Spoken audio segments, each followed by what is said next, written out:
Finally, on The Voice, it's quite a delicate time at the moment. The Yes campaign yet to really build its charge towards the referendum. But today, the former Prime Minister, Scott Morrison, provided his critique. He's worried about the impact on executive government by having representations from The Voice. You returned serve on Twitter. Why did you feel the need to do that?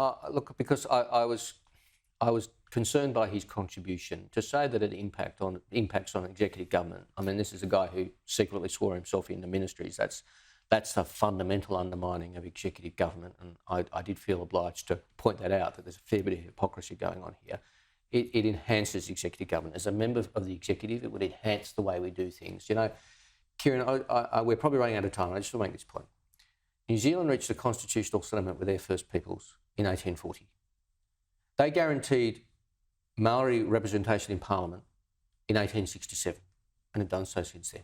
Canada recognised their First Peoples in their constitution in 1982. These executives and democracies have functioned pretty nicely, thank you, since then.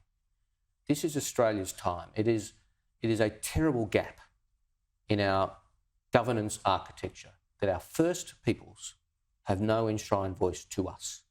Now, I've heard the argument about this brings in division. I'll tell you what is division.